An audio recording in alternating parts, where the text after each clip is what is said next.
Hello दोस्तों, स्वागत है हमारे YouTube channel careful service centre में, जिसमें कि आज हम लोगों को देखना है। आप ये वॉशिंग मशीन देख रहे हैं।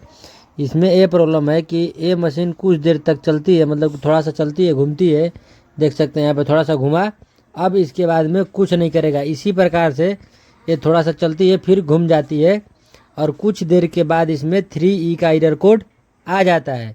तो चलिए हम आपको दिखाए थे। यहाँ पे देख सकते हैं, यहाँ पे 3E का एरर कोड यहाँ पे आ गया। दोस्तों ये सैमसंग का फ्रंट लोड वॉशिंग मशीन है।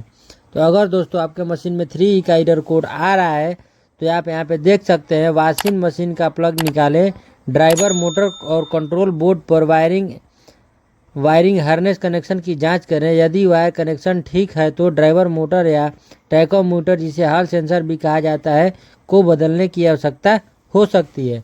मतलब दोस्तों कि आपके जो पीसीबी से और जो मोटर की वायरिंग जा रही है उसमें कोई फॉल्ट हो सकता है, या फिर हम लोगों की मोटर ख़राब हो सकती है।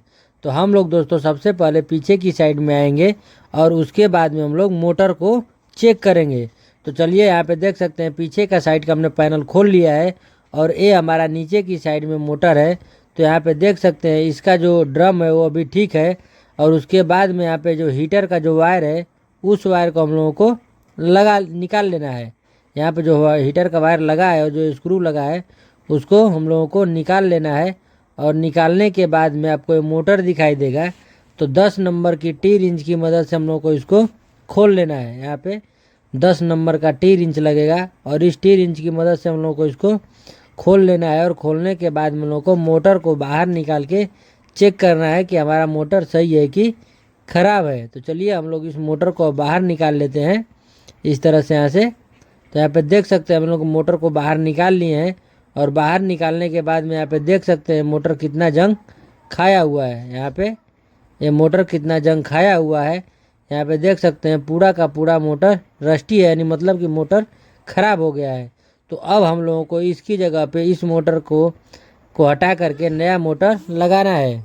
तो हम लोगों को पुराने वाले का लेग निकाल करके हम लोग को इस तरह से नए वाले के लेग में फिट करना है। यहाँ पे हम लोग चलिए नए वाले को लेग में फिट कर लेते हैं और इस मोटर को जिस प्रकार से हम लोगों ने खोला था उस प्रकार से कस देना है। तो यहाँ पे देख सकते हैं सैमसंग का ओरिजिनल मोटर है जिसको हम लोग को इसमें लगा लेना है। तो यहाँ पे सबसे पहले हम लोग कनेक्शन लगा लेंगे। अगर कनेक्शन बाद में लगाते हैं तो हम लोगों को कनेक्शन लगाने में थोड़ा सा परेशानी होगा। तो अब हम लोगों को मोटर को जिस प्रकार से हम लोगों ने निकाला है उसी प्रकार से हम लोगों को मोटर को यहाँ पे अच्छे तरीके से कस देना है। यहाँ पे देख सकते हैं यहाँ पे जो ग्रिप बना हुआ है उसी ग्रिप में हम लोगों को लगा करके और अच्छे तरीके से यहाँ पे सेटिंग कर करके लगा देना है, ताकि मोटर हमारा कहीं भी हिले डुले नहीं। तो यहाँ पे देख सकते हैं फिर से हम लोगों को 10 नंबर का टी रिंच लेना है और उसमें हम लोगों को इसको अच्छे तरीके से टाइट कर देना है। यहाँ से देख सकते हैं हम लोग यहाँ को इसको अच्छे तरीके से हम लोग टाइट कर देंगे। और इसको टाइट करने के बाद में जो हमारा हीटर है, हीटर का भी कनेक्शन हम लोगों को अच्छे तरीके से कर लेना है, ताकि दोस्तों कोई भी काम करते हैं तो आप अच्छे तरीके से ध्यान दें कि हमारा कोई भी वायर या कुछ भी हमारा न छूट पाए। जिस प्रकार से हम लोग सभी वायर को निकाला था सेम टू सेम उसी प्रकार से हम लोगों को वायर को लगा देना है। तो चलिए हम लोग को इस वायर को हम लोग अच्छे तरीके से लगा लेते हैं। यहाँ पे इस वायर को अच्छे तरीके से हम लोग इस तरह से लगा लेते हैं और हीटर का भी कनेक्शन हम लोगों को अच्छे तरीके से लगा लेना है। यहाँ पे देख सकते हैं। अब दोस्तों हम लोगों को क्या करना है कि जो हीटर का कनेक्शन का जो प्लेट का स्क्रू है इसको भी अच्छे तरीके से टाइट कर लेना है। और उसके बाद में हम लोगों को वॉशिंग मशीन का जो बेल्ट है उसको भी हम लोगों को चढ़ा लेना है। तो मोटर के यहाँ पे बीचों बीच रखेंगे, अगर बीचों बीच नहीं रखेंगे तो हमारा बेल्ट चलते चलते उतर जाएगा।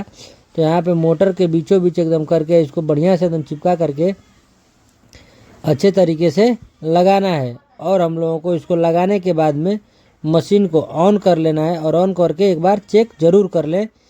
चलिए हम लोग प्लग को ऑन करते हैं और यहाँ पे मशीन तो ऑन हो गई है, लेकिन फिर भी ऑफ़ करके ऑन कर लेते हैं। चलिए तो यहाँ पे देख सकते हैं मशीन हमारी ऑन हो गई है। तो यहाँ पे देख सकते हैं पीछे की साइड में हमारा अच्छे तरीके से मोटर वर्क करने लगा। तो दोस्तों अगर आपके वॉशिंग मशीन में 3E का एरर कोड आ रहा है तो आप समझ जाएं कि हमारे मशीन में या तो मोटर ख़राब है या फिर हमारा जो पीसीबी से मोटर का कनेक्शन आ रहा है उसकी जगह में कोई फॉल्ट है। तो अगर दोस्तों आपको कोई भी वीडियो अच्छा लगा हो तो आप हमारे चैनल को सब्सक्राइब करें और वीडियो को लाइक करें और बेल वाली घंटी को ज़रूर से ज़रूर प्रेस करें। धन्यवाद दोस्तों।